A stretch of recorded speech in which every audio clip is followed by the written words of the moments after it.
Good afternoon, everyone. Thank you for joining us. I would like to begin today by acknowledging that this lovely day that we have here in Kelowna at the UBC Okanagan, we're on the land of the traditional unceded territory of the Silk Okanagan Nation and their peoples. I want to also acknowledge that some of you are joining us from both near and far, and I also want to acknowledge the traditional owners, past and present, of those lands as well. My name is Joan Batorf. I'm a professor here at UBC Okanagan in the School of Nursing and also director of the Institute for Healthy Living and Chronic Disease Prevention. We're delighted to welcome you today to the 8th annual Okanagan Embrace Aging Month, and thank you very much for joining us. Embrace Aging is organized and co-hosted by the Institute for Healthy Living and Chronic Disease Prevention, Interior Savings and Credit Union, and Interior Health. We launched this initiative about 8 years ago to really celebrate and raise awareness about positive aging. And once again, as you've seen on our website, we've organized quite a number of educational opportunities and events through the whole month of March, this being one of them today.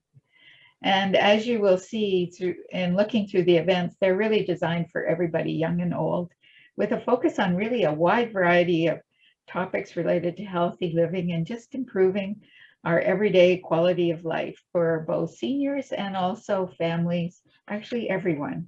Our goal is really to inspire everyone to embrace positive aging, no matter how old you are or how young.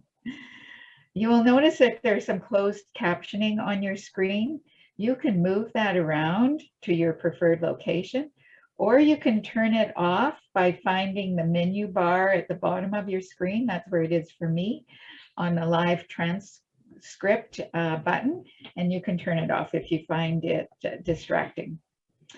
We will have likely time for comments and questions, so I would encourage you to put those in the chat box at any time during the presentation. And towards the end, we'll have a chance to read those out to our speakers and be able to answer those questions.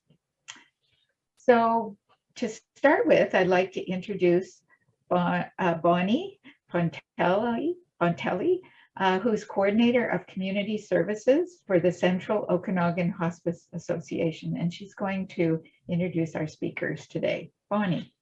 Hi, good afternoon, everyone, and thank you, Joan. It's a pleasure to be here with you today. I'm introducing Sharon and Melanie, who are our speakers, and I just want to give a little bit of background.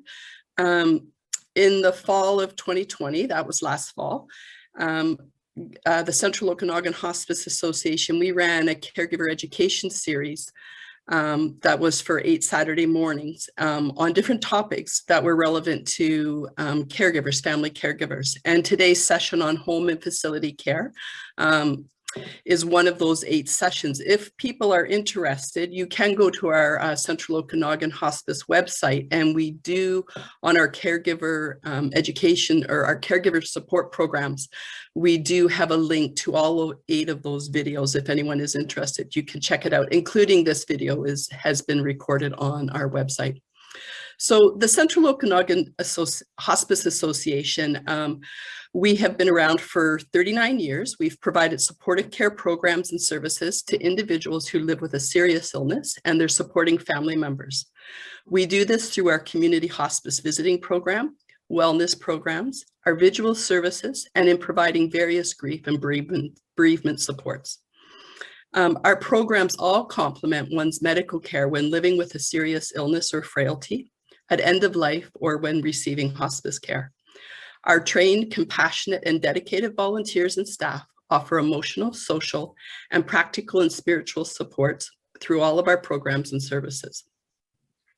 All co-host services are offered at no cost to participants, and our staff work to ensure that there are no barriers to access our programs.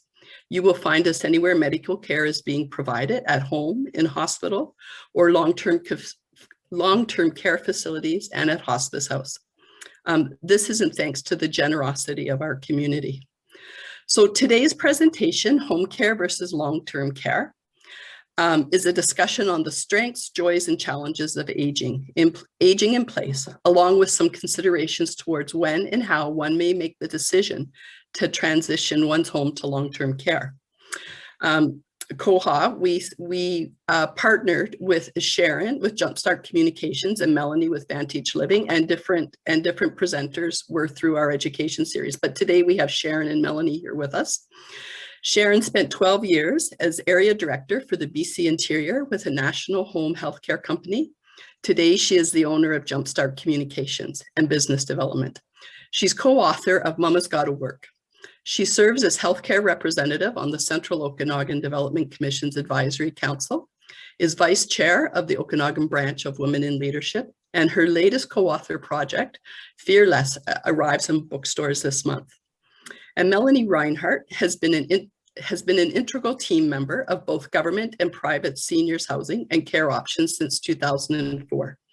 Motivated by a passion for quality and strong communities, Melanie's strategic vision and depth of service supporting BC seniors housing and care options gives her a unique perspective on these services.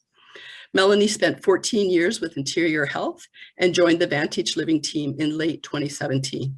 She's a proud community partner, and Melanie also sits as a board member of the BC Care Providers Association and is chair of the Engage BC Member Council. And I'm going to turn the rest of the presentation over to both Sharon and Melanie.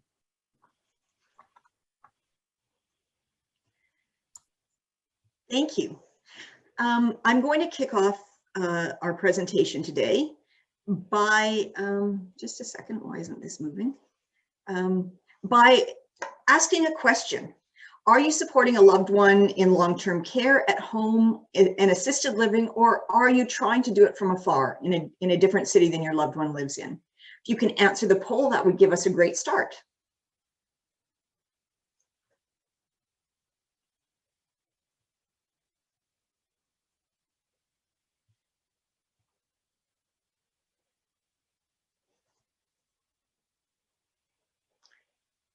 Do we have the answers to the poll? We're still getting votes. Awesome. Yeah, so can't close it until. All right, I think we'll close it now and share the results. Wonderful. So 38% in their home, 15 in your home. Long-term care, we've got some folks, and 38% while living in a different city. Been there, walked the talk, and I know how difficult that can be. That's wonderful. So today, we're going to start off,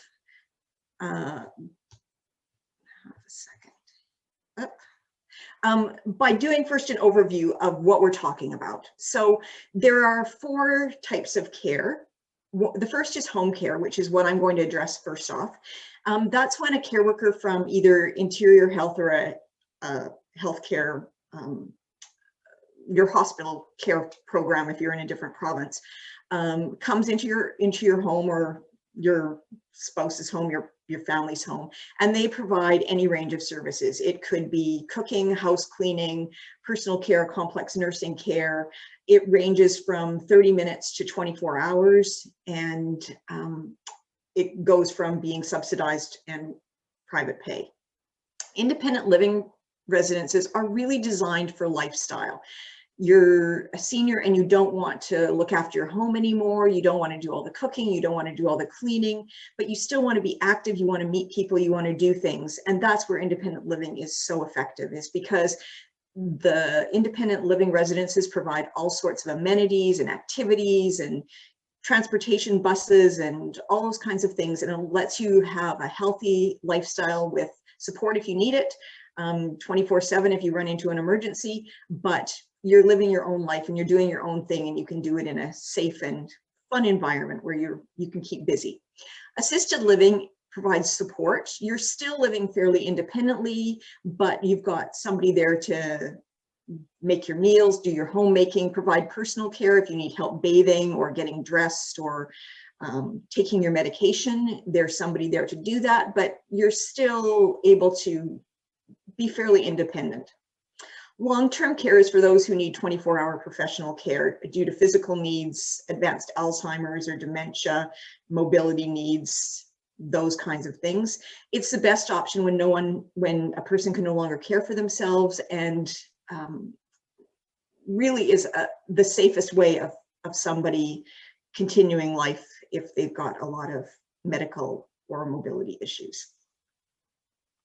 So I'm going to kick off by talking about home health care. So we know from studies that people are happiest in their own home, but the reality is it's not necessarily the safest place for them. So home care enables people to live with dignity in their own homes, but provides them with the extra help and safety to make sure that they are being looked after and that they can maintain a healthy lifestyle and still stay in place. So there's two types of home care, as I mentioned. One, if you're living in British Columbia or in the Okanagan Valley in particular, there's health authorities throughout BC, but in the Okanagan, it's Interior Health. It's subsidized. The cost is based on a person's after-tax income. So for some people, it's actually free. And then there's the private care, which charges by the hour. And there are numerous companies that provide private care. So with Interior Health, the things that are provided are the necessity things: bathing, dressing, grooming, toileting, catheter care. They'll help with range of motion exercises. They'll do medication administration. They'll do some meal prep and help with feeding. They'll provide respite services for the family caregivers so that if it's warranted, they will come in for 2 or 3 hours in an afternoon and let the family caregiver take a break. They also provide nursing services, pain management, wound care, dressing changes, hospital discharge assistance, palliative care, those kinds of things. What they don't provide is any home cleaning, laundry, appointment transportation, companionship, foot care, equipment, those kinds of things. The caveat is that sometimes they will provide appointment and transportation escorts to adult day programs. We live in an amazing area. We have access to so many services and facilities, and adult day programs are an absolutely excellent service offered by Interior Health. The eligibility for adult day programs is assessed by an Interior Health nurse case manager at the same time that they're looking at doing another assessment for home care or facility care or any of those things. Adult day programs run from 9:30 to 3 p.m. Monday through Friday, but typically when somebody goes to adult daycare, they're usually only going for 2 or 3 hours. The cost ranges from $4 to $10 per day, and it may include transportation. They may have somebody pick you up at your home and take you to the adult day program and then take you home at the end. The adult day programs are as individual as the people that they serve. Some are strictly for people with Alzheimer's and dementia.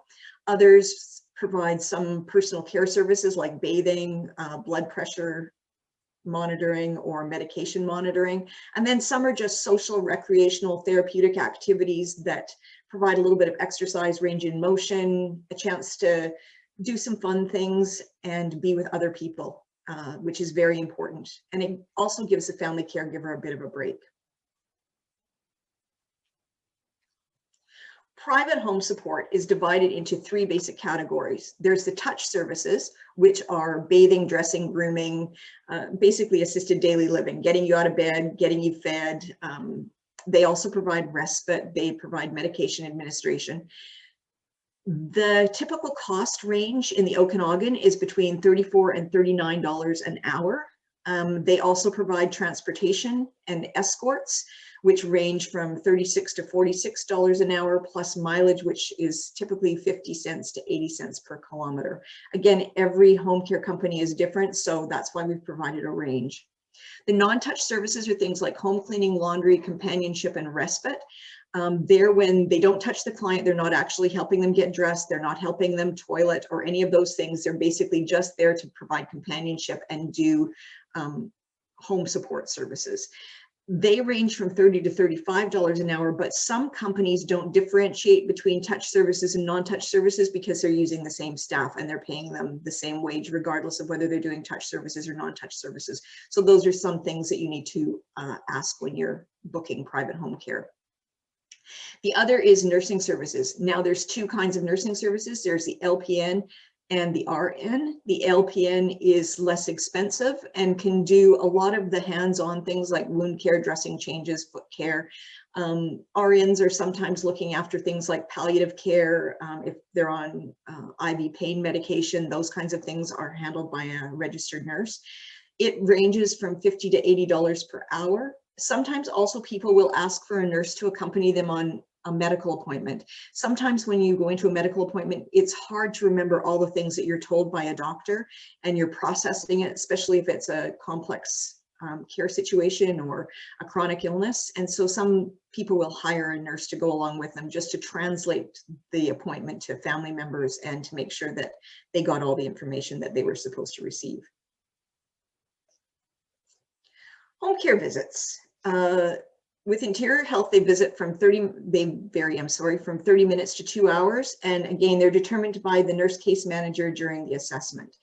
The visit time is in 2-hour windows. So if you book for morning care, for instance, the care worker will arrive between 7 and 9, or 9 and 11, or 11 to 1 if you're getting noon meal prep or late morning care. In the afternoon, it's from 4 to 6, 6 to 8, or 8 to 10. And then sometimes they will provide respite as well. Typically respite services are between 1 and 4 because that's when caregivers aren't providing services for the visit time meal around meals and bedtime. So it's typically from 1 to 4, but that varies. Sometimes people get morning respite services as well. With private care, it didn't used to be this way, but now because of transportation and staffing shortages, most private care companies are setting 2 to 4 hour minimums for care. It's determined when the care happens is determined by the client in consultation with the family during a nursing assessment. The visit time is determined by the client and the family. So you can have it at 8 o'clock in the morning, or you can have it at 11 o'clock in the morning. It doesn't matter. That's completely up to you. And also respite services, how long they are and when they occur is completely up to the client and their family. I just wanted to stop for a second and see if anybody has any questions thus far. Let's just take a quick look at to see if there's any questions, and most people are just asking about the recording, so it doesn't look like we have any questions thus far. So we'll carry on. By all means, so put your questions in the chat room as we go, and I will try to stop intermittently and answer them for you.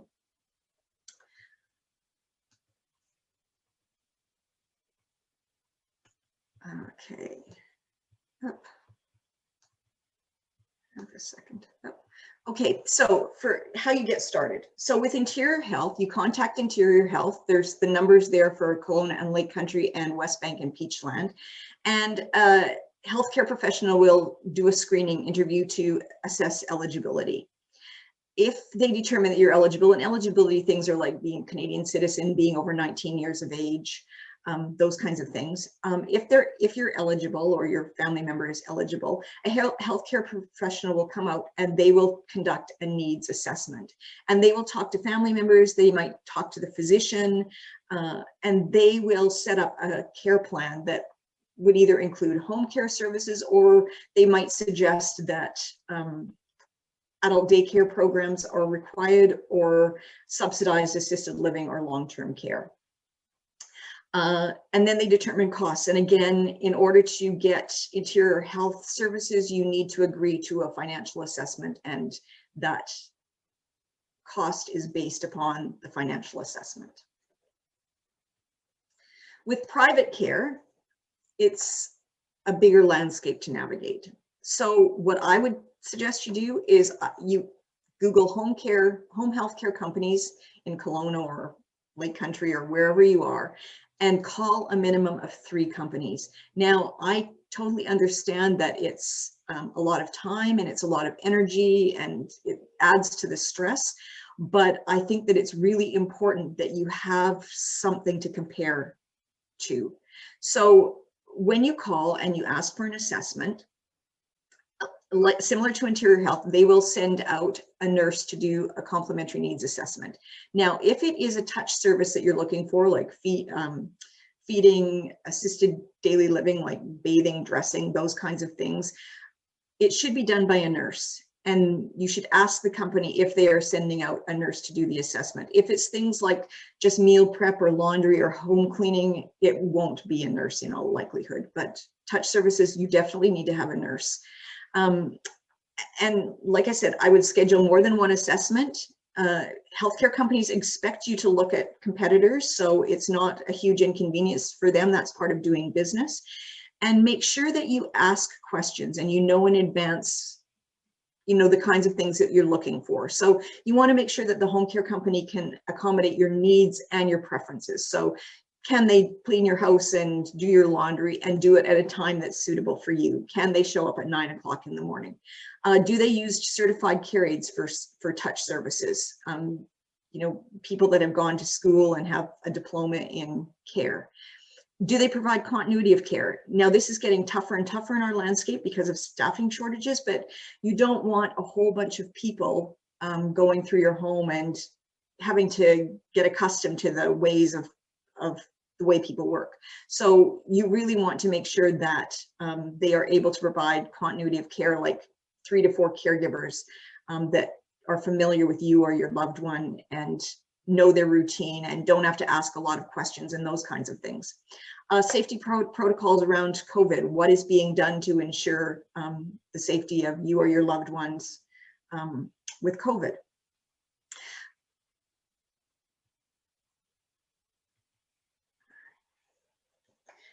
The next thing that I'm going to talk about is the independent living and the retirement residences. And it's important to remember that even if you are in an independent living or retirement residence, you can still get home care. So you may be in someplace like Mission Wood or one of the retirement residences, and you can still hire healthcare, both interior health and private care, to provide services in independent living. So independent living is typically a studio, 1 or 2 bedroom place. They again are all different. Some have private bathrooms, some have a kitchenette, some include weekly cleaning and on-site laundry. Some have 3 meals a day, some have 2 meals a day. Sometimes they only have breakfast, sometimes they only have dinner and you can make breakfast in your room. They range in price, and again, it's a huge gap, but they range in price from $2,150 for a studio to $5,000 or more for a 2-bedroom per month. Again, home support is available. You can hire home support to provide care in a retirement residence. And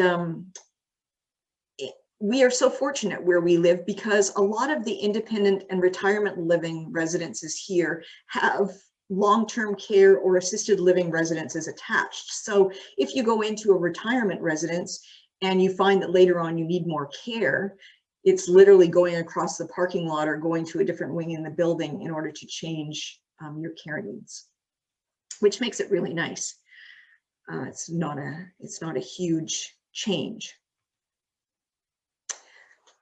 Respect for the caregiver. When you're getting home care, the residence has to be smoke-free 1 hour prior to and during the visit. All pets must be safely secured, even if you've got a dog that's lovely or a cat that's very nice. Some caregivers have allergies or are fearful of animals or whatever, so you want to make sure that your pets are secured. You need to give 24 hours notice to cancel a service or you will be charged. Do not tip or give gifts to your caregivers. They are not allowed to accept them, and it puts them in a very difficult position. And I know that, you know, sometimes it's nice to give them a box of chocolates at Christmas or things like that, but be mindful that they aren't allowed to accept it. You know, sometimes a nice thank you note is enough, and it makes the caregiver feel amazing. Be courteous, no matter how frustrated you get, whether you're a family member or you're the actual person receiving care. Do not yell, do not swear, do not belittle your caregivers. They are in short supply, and you want to treat them well because they do an amazing job, and they have a tough job to do. And you know, it's easy to get frustrated and things aren't going as planned, or you're having a tough day, but yeah, they don't deserve to be treated badly. And if you are unhappy with something that they do, don't discuss it with the care worker, discuss it with the home care company. Again, it puts the caregiver in an awkward position, and the caregiver is responsible for making sure that your caregiver is adequately trained and is doing what you want them to do and doing a really good job. And so their job is to come out and supervise the caregiver once in a while and to make sure that you're getting the service that you want. So if you're having difficulty or you don't like a particular caregiver or how they work, you are able to say that you want them on the do not send list, which is fine. You're allowed to do that, but make sure that you discuss it with the home care company, because sometimes a caregiver just needs a little more direction and the home care company can provide that. I'm just going to check the chat room really quickly before we move on to see if there's any questions. I need housework help, and are there programs and help with that cost? Again, it's typically private care. Interior Health doesn't subsidize that unless it's part of you're already receiving meal prep or things like that. If they're cooking a meal for them, they'll do the dishes or things like that. But that isn't subsidized. That is something that you need to pick up on your own. Transitioning to care. This is probably one of the toughest things that as family members you are going to deal with. And if you need care, it's also something that's very difficult to deal with. It's having those tough conversations. My advice to you, having been on both sides of the fence, I've dealt with clients that had to have tough conversations with family members, and I've dealt with my own family members. And I will tell you that no matter how hard it is, don't put it off, because the longer that you put it off, the harder it gets, and conditions change. And so what might be a conversation with somebody that is completely cognitive today may be completely different a few weeks from now. So don't put it off, have those difficult conversations. But make sure that you're putting yourself, if you're a family member and you're having that conversation with a loved one, make sure that you put yourself in their shoes. How would you feel if you suddenly were about to lose your independence, if you suddenly had to move, if you suddenly had to change the way you lived? And be empathetic. Go slow, ask questions, ask for their feedback. Don't be dictatorial. You may be frustrated. You may be really struggling by providing the care yourself at that time, or you may be very, very concerned and scared for your loved one. But you need to recognize that it isn't going to happen overnight, and it is a process. And so you need to put yourself in their shoes, and you need to go slow. People dislike change.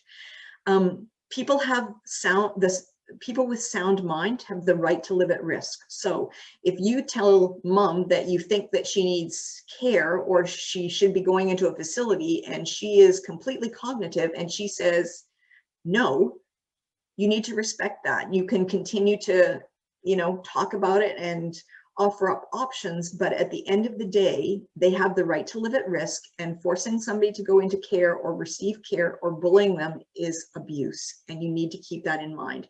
And as hard as that is as a loved one to watch somebody that you love in an unsafe situation, that is the situation. Melanie, I'm just going to stop for a second, and you've been through this as well in your career. Do you have any suggestions?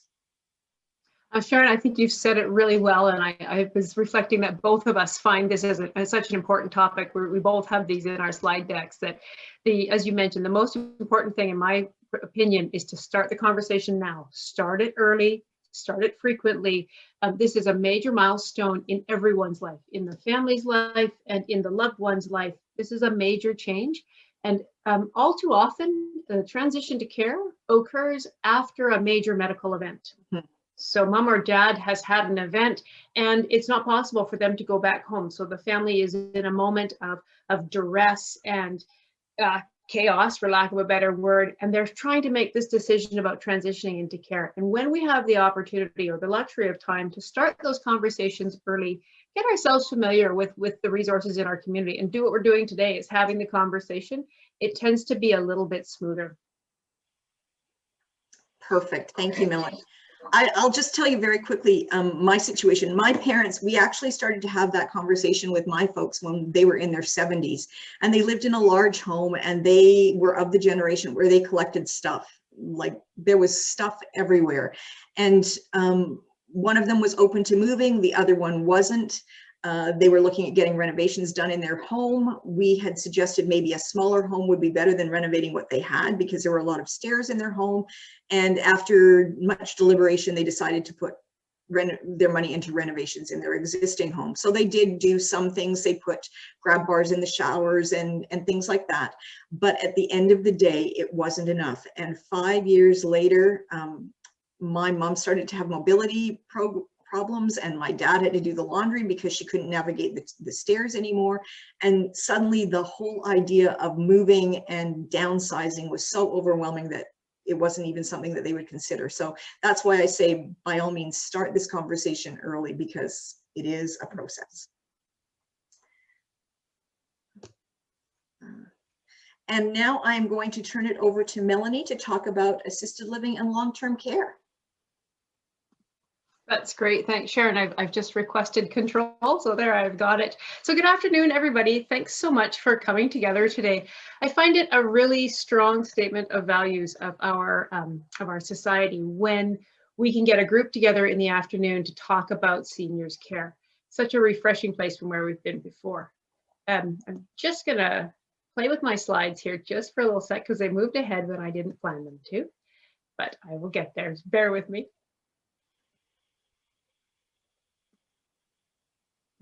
Sorry. There we go. You know, since COVID started, I've done more Zoom meetings than I care to think about. And it seems like every time I think I've got it perfectly, I don't quite have it there.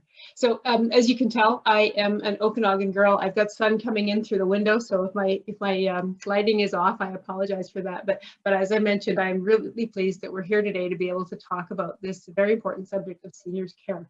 And seniors care has gained massive media attention throughout the COVID-19 pandemic, and I'm pleased to be able to speak to some of that today.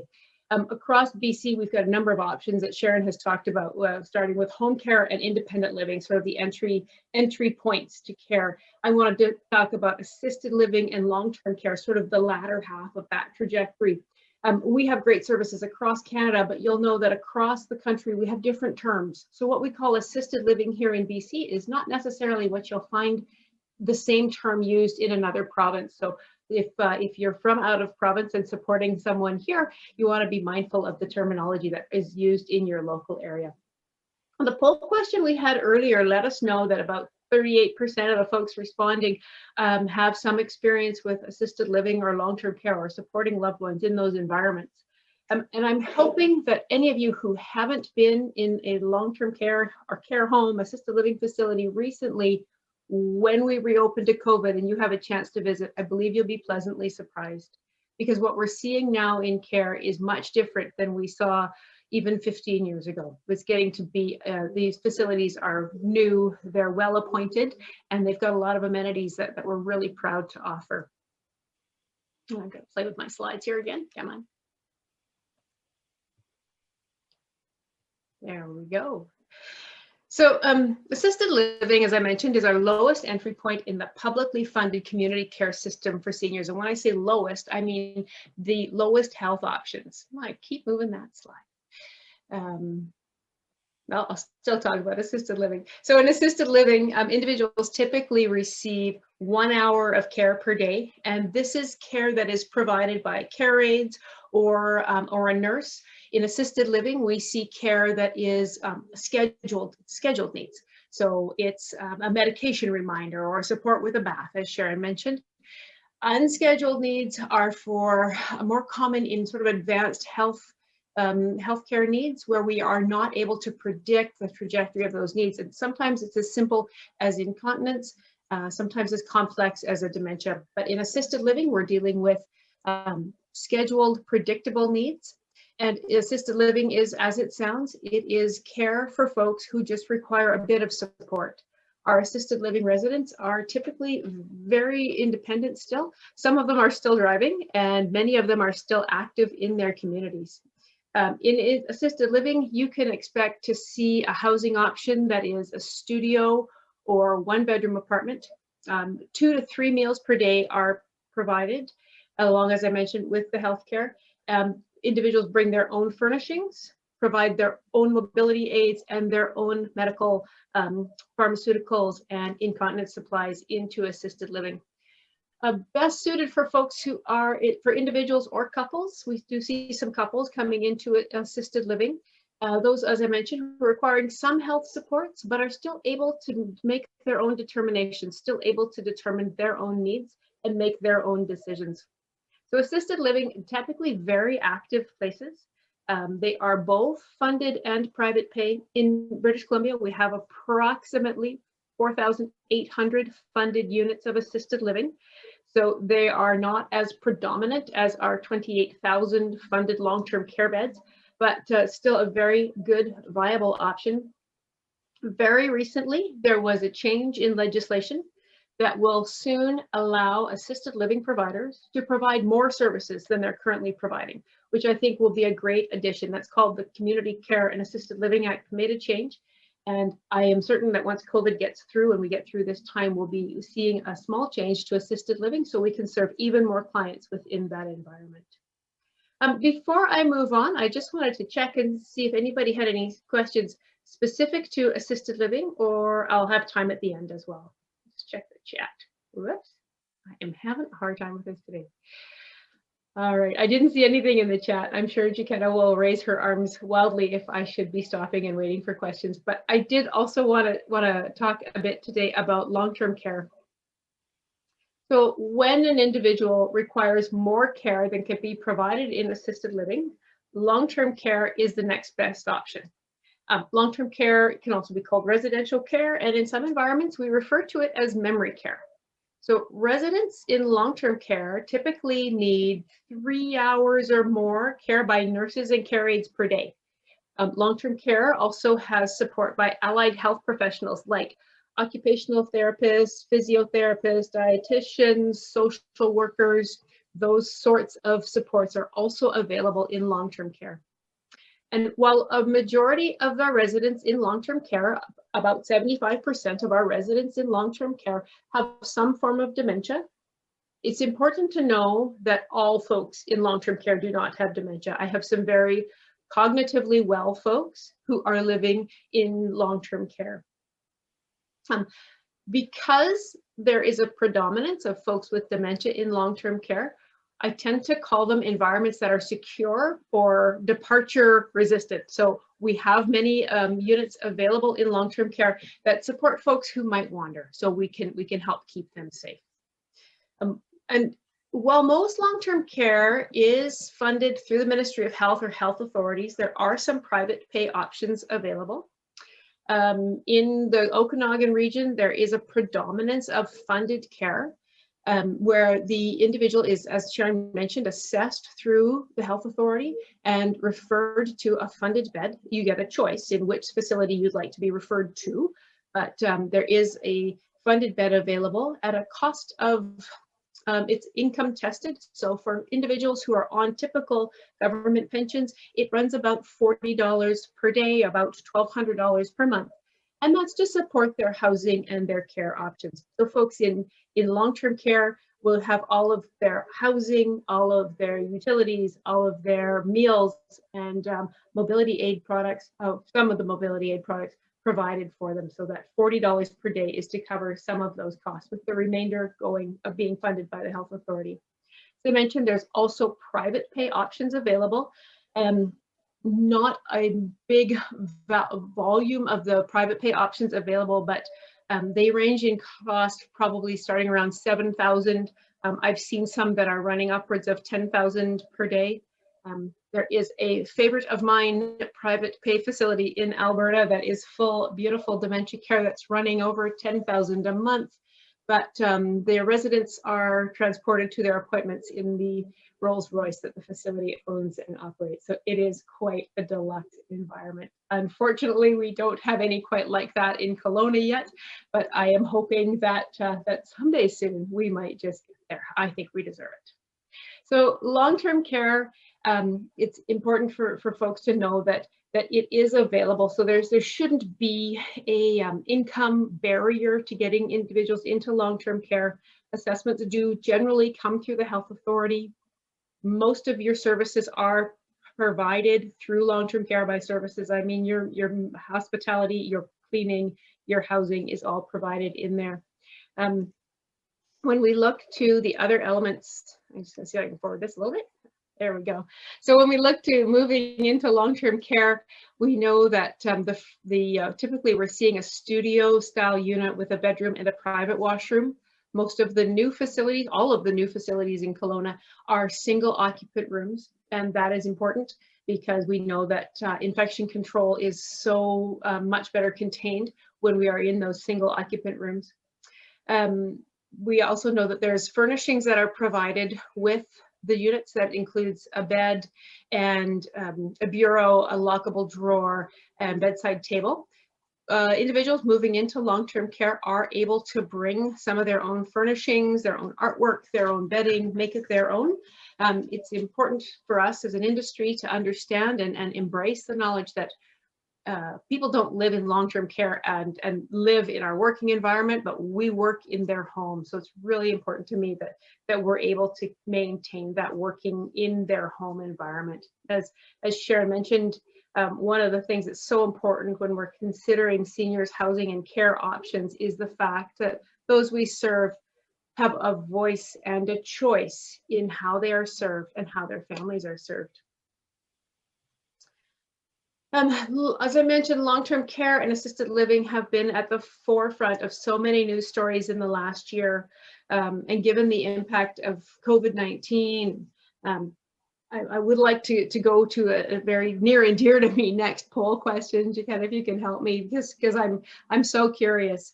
One of the things we need to support in long-term care is the COVID-19 vaccine for our residents and our staff. And I'd be curious if folks are willing to participate to say, would you, if you had the opportunity for a vaccine, would you get it? I think the poll question's up on your screen. I have personally had my first dose of the Moderna vaccine. I've had no ill effects, but I'd be so willing to know how folks in community are feeling about it. I'll just give you a few minutes to run the poll. Yeah, we're getting pretty good response so far. Excellent.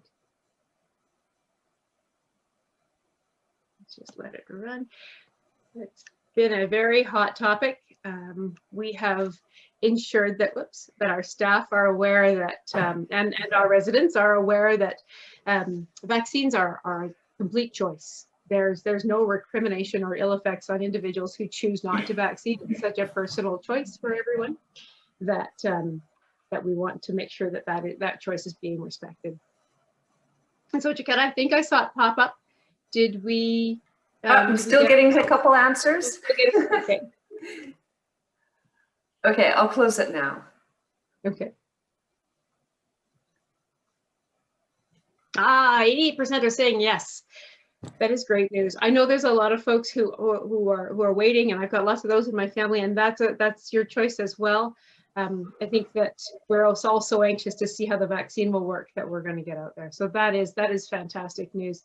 And you'll know that, as I mentioned, COVID-19 hit seniors care homes with a vigor that was absolutely unforgivable.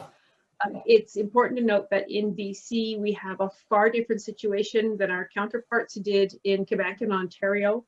Part of that, as I mentioned, is the fact that we have predominantly single occupant rooms here in BC.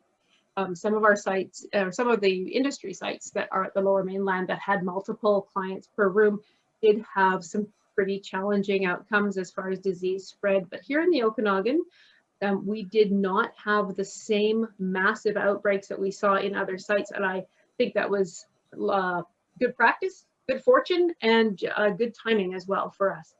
There was no one right part there. So it's important for folks who are supporting loved ones here in the Okanagan, we are not in the same situation that Ontario and Quebec were in. We saw that the BC difference actually really made a difference. We had great support from our government as well. And Bonnie Henry and Minister Dix did a lot of great work to make sure the sector was supported. And two of those things were the new rules on visiting, which I will get to in another slide, but also new rules for staff. Our staff were limited to working in only one long-term care home very soon after the virus broke out. And that again was a difference in BC as opposed to other jurisdictions. So the staff were supported with additional wage premiums provided directly from the government, which also helped to ensure that we had strong staffing here in BC during the outbreak. Visiting obviously needed to change, and it was the subject of some humongous media stories, and as a result of collaboration with the industry and government, we were able to make some changes that worked out as safety for everyone. If you are supporting a loved one in long-term care, and I'm going to get to that slide, you may be interested to hear some more about how the visiting has changed. Just 2 minutes. There we go. So one of the most challenging impacts for me as a provider or somebody who supports seniors in care was decreasing the amount of visits. Prior to COVID, I was active in recruiting individuals to come and see our care homes, bring the community into our seniors. And as soon as that stopped, we realized that we had to make it was a pretty big decision to say that we had to stop visitation. And we had to make some very quick turnarounds on how to ensure that those important social networks were maintained and continued. So visiting restrictions aim to protect our seniors in long-term care while balancing the necessary social interaction with family and friends. So we encourage virtual visits, and I was so pleased to see our seniors accepting the virtual visits as robustly as they did. I shouldn't have been surprised. I felt that perhaps a senior would not welcome the chance to visit with a family member, their son or daughter, on a tablet, but they adapted almost more quickly than our family members who were visiting did. Considering most of our clients are over 90 and have been through a pile of change in their life, I shouldn't have been surprised at all. But the virtual visits have worked out well. The care homes are supported with the addition of staff to help ensure that there's a laptop available to support the visit, to ensure that the family members can sign on properly and make that work. For visitors who prefer to be in person, we have available to us now 2 options. We have an essential visitor and a social visitor. So essential visitors support essential healthcare needs or support clients who are near the end of life. Essential visits are linked with essential needs that cannot otherwise be met, and they include compassionate care at that critical end of life time. Medical assistance in dying is also considered an essential visit timeline. Visit requests are required to support that client's physical care, or sometimes there is a language barrier that only a family member can translate for because translation is not available in that particular language. Any clients who require additional support for their mental well-being outside of the ordinary, this is assistance that would normally have occurred even before the pandemic. So there has been a lot of work done to support these essential visitors. And the visits are supported as essential also for decision-making for clients who cannot make their own decisions. Essential visits need to be limited to 1 visitor per resident at that facility. So 1 person at a time, unless of course we're journeying with a client who's at their end of life, then we can allow up to 2. So in contrast to a social visit, an essential visit is permitted during an outbreak, if the local medical health officer will permit that. And we've had the opportunity to see that, where if we have a client who is in BC, not in my sites, where we have a client who is palliative, even if the site is in outbreak, they have allowed family members to come in. A social visit is someone who is not involved in the resident's healthcare or support needs, and someone whose time with the resident is temporary or discretionary, and visiting for purpose of more of a social nature. So social visitors book their appointments. They have a special designated place to meet their loved one. There is full personal protective equipment with hand washing and masks and sometimes plexiglass. to ensure that we are keeping the virus from spreading into our communities. It's important to note, though, that residents and visitors can expect privacy during these social visits. So to support the process of ensuring that we get visitors into sites, the government has helped by laying out some expectations on how we can manage these visits. Again, if you're a family member who is supporting someone in care, there's a few new rules we need to know about. And there we go.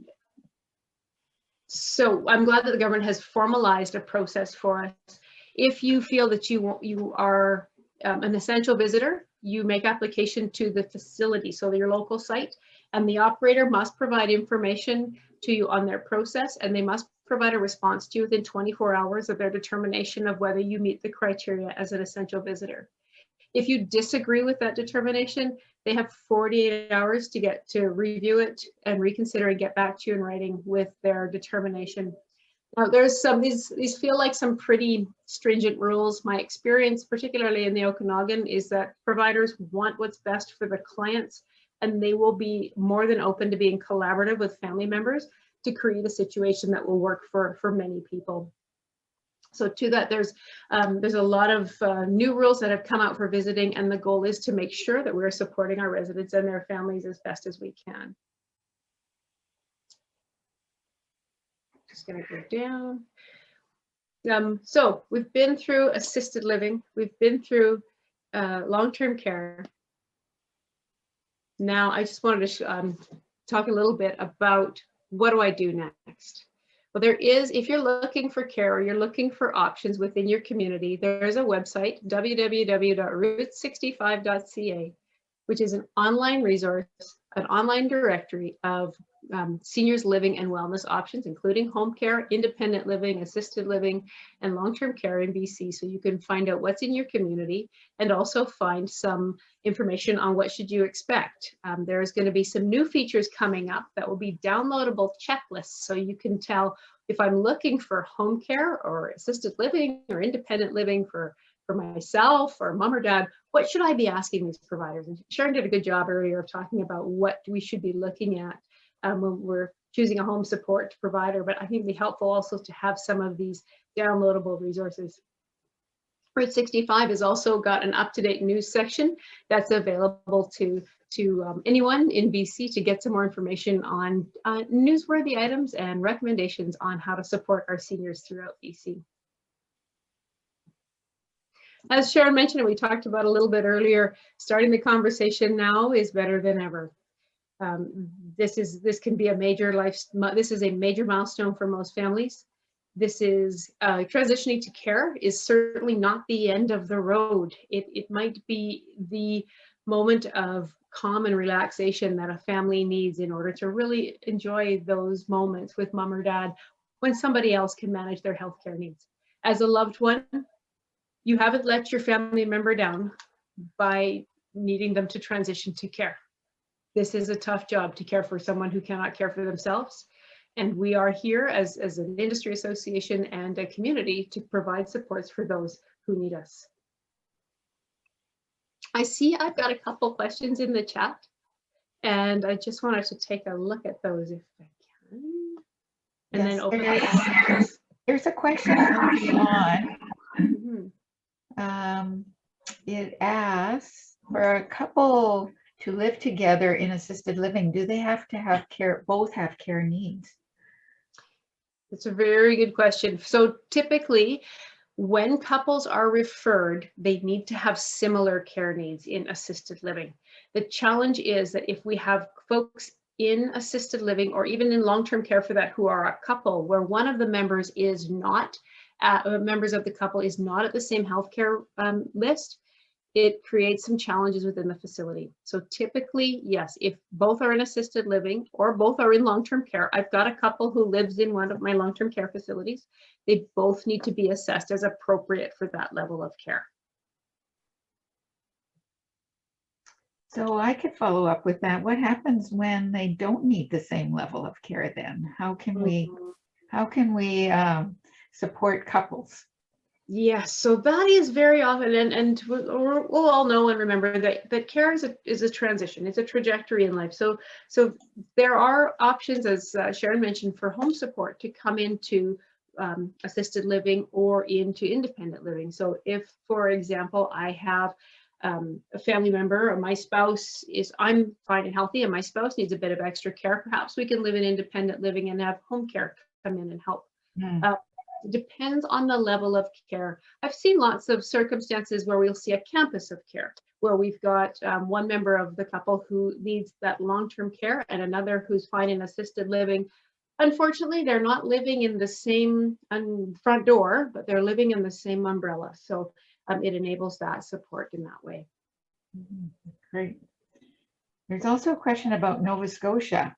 Just passed a law that married seniors need to be placed together when one spouse is in need of care. Do you anticipate a similar law to be on the horizon in BC? I would, to be, as an individual, I'll say I would think that would be surprising in BC because of our short numbers of beds. We only have, as I mentioned, 9% of our seniors population over age 75 is expected to be needing long-term care or assisted living. So with those small numbers of available resources, I would expect that we'll see, needs that family social need is still important, but I would be surprised if we saw that same rule here. And when doing assessments, the assessors do take into consideration the needs of the individual as a whole and doesn't segregate totally their healthcare needs from their social needs. There is some gray area within that assessment. Great, that's helpful. There's also a question as well about virtual visiting. I've been visiting virtually with a family member in Manitoba. She was quite independent, but has been having deteriorating health. She's transitioning over to a nursing home. How can I encourage her? She's struggling with the thought that she's losing her independence and dignity. I don't know how to respond. Any advice? Wow, that is a big question. Sharon, I'm going to look at you for a second and say, you've been in this situation as well. Do you have any ready advice? Well, like I said, I think that the best thing you can do is be empathetic and caring and supportive, and make it very clear to this person that they're not losing their independence. They're transitioning into a place that can better take care of their needs, and that you're not going anywhere, that you are going to be there for them through, thick and thin, and that that relationship isn't going to change, that you're in this together as a family and you're there to support each other as a family. And yeah, it's going to be hard and it's going to take time. And I would also say that once they transition, to make sure that for that first little while you are there to support them, that you have time set aside to be there for them, because that is the toughest. Those first few weeks are the toughest. And once they settle in, we all have difficulty with change. Once they settle in, things will calm down and they'll start to feel like part of a community. But those first few weeks are going to be really tough. Lots of tears, lots of anger. It's going to be a tough one. There's no two ways about it. I might add to that and suggest, I am not familiar 100% with the system in Manitoba, but here in BC, I would recommend that a person reach out to the facility administrator and find out about any activities going on in the community. So you can say, hey, Mom, I see there is a faith-based service coming in. I see there is pork chops on the menu. So you can create that conversation and promote those things that are going on within the facility. And certainly don't hesitate to ask any questions. I know that our general managers and facility managers are always happy to answer questions of the family, because it helps them to get to know the client better as well, and helps them to serve that client better too. I'll just, when my mom went into facility, and she isn't a social person, so saying hello to anybody else or participating in activities or even going down for meals was a huge big thing. And so for the first while that she was in care, we used to bring I want to say takeout, but it wasn't takeout. My sister actually cooked a meal, and the facility had a boardroom that they let us use, and we actually had Sunday dinners. So we kind of made a deal with her that, go to dinner during the week, and then we'll all be there for Sunday dinner. And that that helped to ease things, that it wasn't this huge change. That's very helpful, I think. I would encourage people who have other questions or comments to put them in the chat box as well. And I might just ask a question, because I was, as you know, COVID has been in the news, it's particularly around long-term care and residential care for older adults, and even around home care. I guess I'm wondering if I am thinking about a family member moving into any of those facilities, can I ask about whether the staff have received vaccines? I mean, a few months ago, I wouldn't have been able to ask that question, but now I can, or at least it's possible to ask that question. And can I require my provider, whoever that might be, coming into my home or into my studio in a assisted living accommodation, can I require that they be vaccinated? So Joan, I would have expected that kind of great question from you. That is one that's got me thinking. So I would, as a provider, I cannot identify which one of my staff members, I can't publicly identify which one of my staff members have received the vaccine and which have not. I would tend to comment to a family member that all of my staff have been offered a vaccine. All are still wearing full PPE, which we believe in our PPE to be effective. But I would not, in long-term care, I would not be able to identify for you which staff members have received the vaccine as a matter of staff privacy. But I think you raise an excellent question that I will try to take up through some of my provincial channels to see if somebody else has covered that. Home care, is particularly if it's private home care, I believe you would be able to ask that question, and Sharon will confirm this, but you would be able to ask that question, but I think facility care would be different. You would know, but the same thing is that we would have a tough time because of staff privacy again. Some home health care companies will require that their staff have a vaccine. Sometimes, and a lot of home care companies do contract work for Interior Health and provide support to Interior Health. And if they're going into facilities, a facility can stipulate, like previously, some facilities stipulated that the staff had to have had a flu shot. And so there's been that in the past, that we were only allowed to put staff with flu shots into facilities. So, down the road, that might be something that becomes a norm, but right now, yeah, it's the personal privacy of the worker over the care of the resident. Yeah, it's just interesting because today it was in the Courier about a story where there's been an outbreak in Kelowna, Right.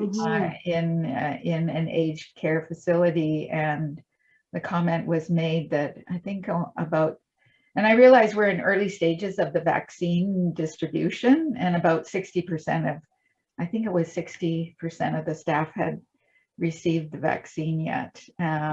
Although I think they're thinking that they'll obviously continue to offer the vaccine and hopefully more people will take it up. And I realize part of it is also because it takes a few weeks for the vaccine to take effect. And so there's a lot of factors playing out here. But as we have more and more people have the opportunity to be vaccinated, I think it will be an issue going forward. Yeah, I agree. There is another question in the chat box about animal therapy programs as part of home care or residential care, and how does that work? So I'll speak to residential care. Animal therapy programs have been a part of residential care prior to COVID-19. They were not deemed as essential when we hit the COVID-19 visitor protocols, and I'm hoping that at some point soon we're able to resume that, because those friendly fur visitors were very important for many of our residents. We have adapted in some areas in that at least one of the care homes in my world, that we own, has in-house pets so that we can maintain that. And we have seen some really good artificial pets that have come out on the market recently that enable folks with dementia to receive some of that pet therapy without the real pet there. But Sharon, I don't know about home care, but they do pet therapy. They don't typically. I know that some of the smaller companies do have staff that have pets, and if they're, you know, conducive to that and they have that relationship with a resident, that they will allow the pet to come with the worker to various residences.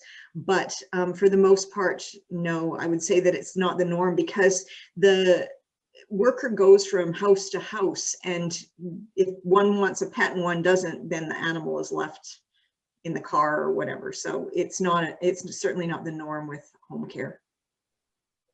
Mhm. That's great. Thank you. I don't see any new questions, but encourage people to put any questions or comments they might have in the chat box. While we're waiting for that, I might just ask another question about COVID. And I know that part of the problem in Eastern Canada was that many of the facilities are old and there's, you know, multiple bed units. And I think we've learned that single units, as many of our facilities are in BC because they're newer, are going to help us going forward in terms of protecting people from things like COVID and other infectious diseases. But I guess I'm wondering, if I was with a family member looking at some sort of residential assisted living facilities, are there other things that I should keep in mind that would protect and ensure people's safety besides the things that are like a private room?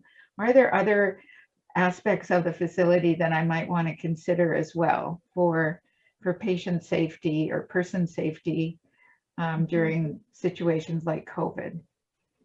So during a situation like COVID, one of the things I would particularly be mindful of is how obvious are the PPE protocols? Are the staff obviously using masks when they enter? What is the facility's history of outbreak? What did they learn from any outbreak they had, and what changes have they made? What are the visitor protocols like? Are they required? Are they, you know, is the facility consistent in their application of visitor protocols? There is some comment on the type of airflow in the building that we are currently not 100% clear on how that, or if that has an implication in the spread of the virus. But I would tend to ask that question as well, as has the operator taken into consideration any special cleaning of their venting or airflows during the system, during the outbreak? Mm-hmm. Yeah, those are good suggestions. Did you want to add anything, Sharon? The only question, or the only thing that I have, is that my experience with Alberta facilities is that if one resident ended up with COVID and they had a roommate that didn't have it, my experience is that they didn't separate those two people. And I'm just wondering, Melanie, do they do that here?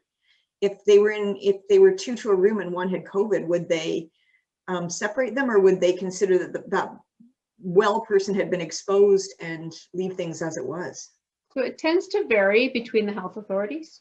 And I don't have any double bedrooms, but what I have heard throughout the industry is that folks are not moved or cohorted when they have a COVID positive client. Part of the challenge is the logistics on moving individuals when they're unwell, when they have likely already exposed their roommate.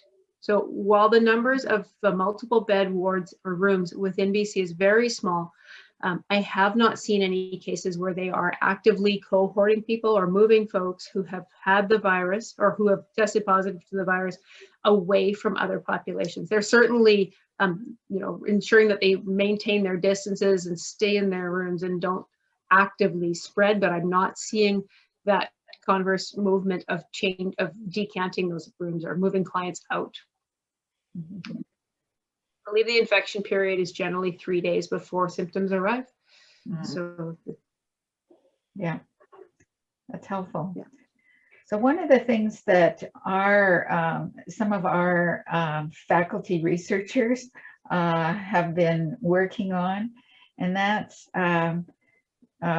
reducing or minimizing the risk of progressive frailty. And they've been evaluating various activity exercise programs to help people maintain their ability to carry out even just regular daily activities. And so I guess I'm wondering, in various facilities, what people might expect in terms of activity or exercise programs that would help them maintain their mobility. And if you have some suggestions about what might people be looking for and what's offered. That's a great idea. We are currently, all of our residents are currently assessed by a rehab therapist, along with occupational and physical therapy, to ensure that their mobility is maximized as much as possible. And particularly during COVID, when normally a family member can come in and help with a walk, that wasn't always able to happen. So we were increasing our recreation and rehab staff from the activity specialist up to the therapist level in order to ensure that the mobility was enhanced as much as possible. Could we have done more through COVID to ensure that? I think we probably could have, but it was definitely front of mind to make sure that we were creating that opportunity. Unfortunately, sometimes the requirements of COVID took precedence over that moment. But there's definitely something, in my experience, folks are watching for. The more mobile we can keep or help our residents to be, the better health outcomes they tend to have. Do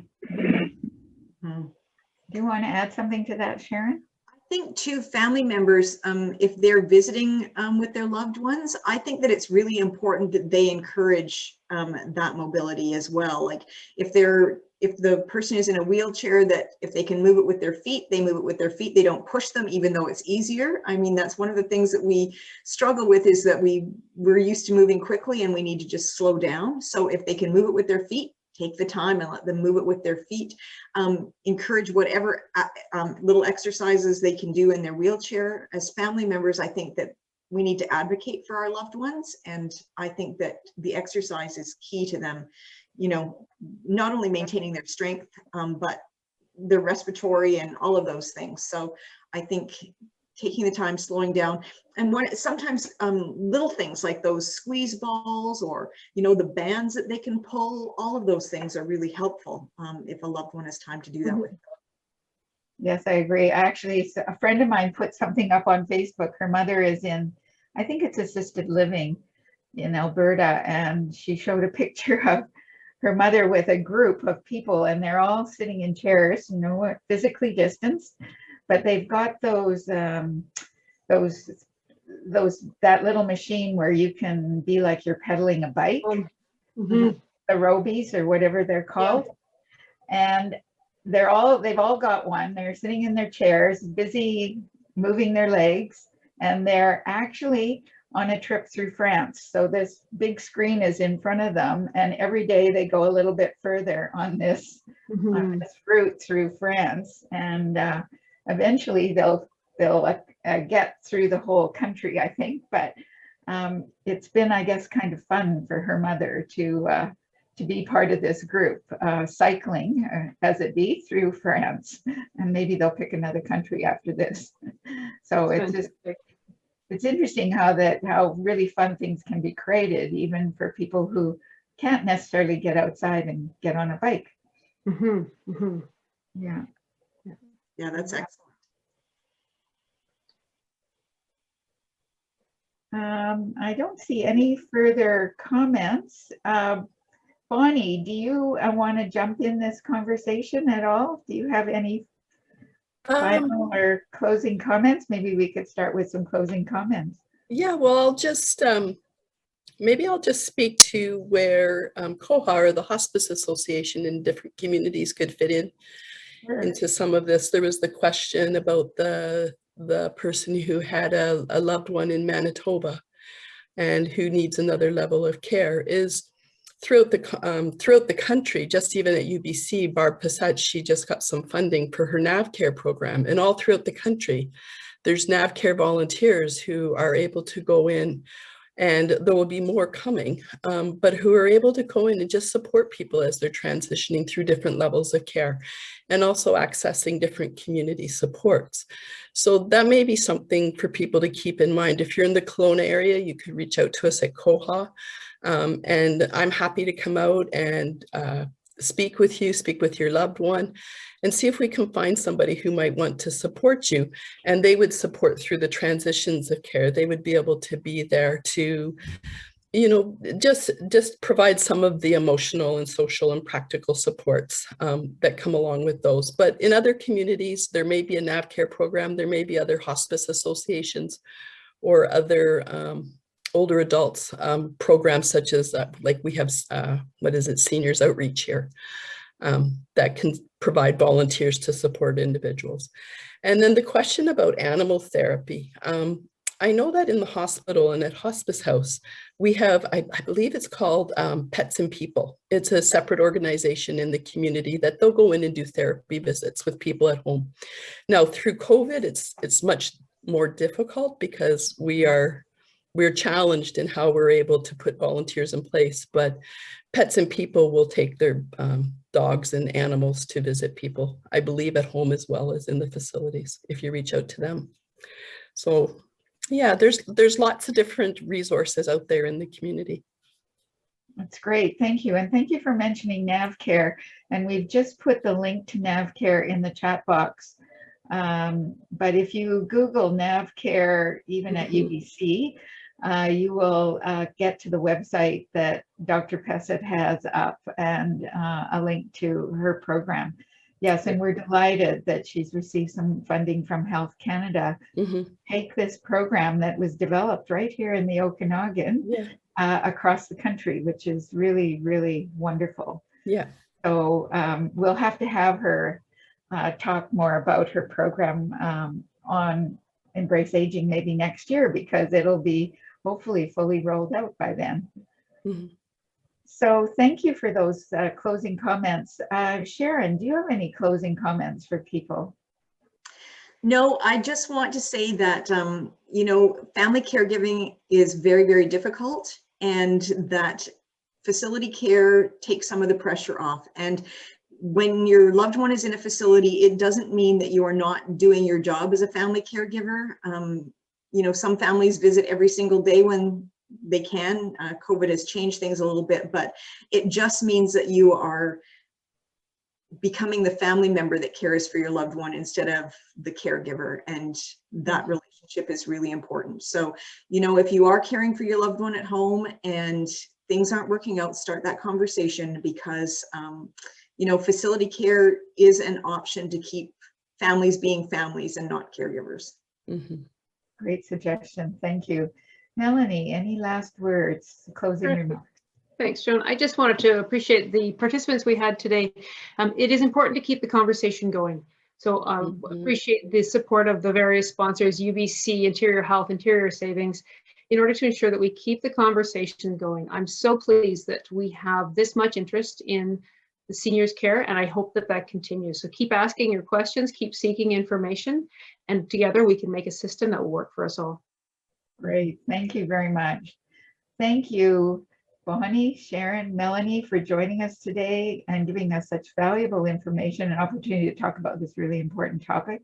And I also want to thank everyone else for joining us today, and hope that those of you who are joining us might be able to join some of our other sessions later this week or in the coming weeks till the end of March. So thanks everyone, and have a great afternoon. Bye. Bye-bye.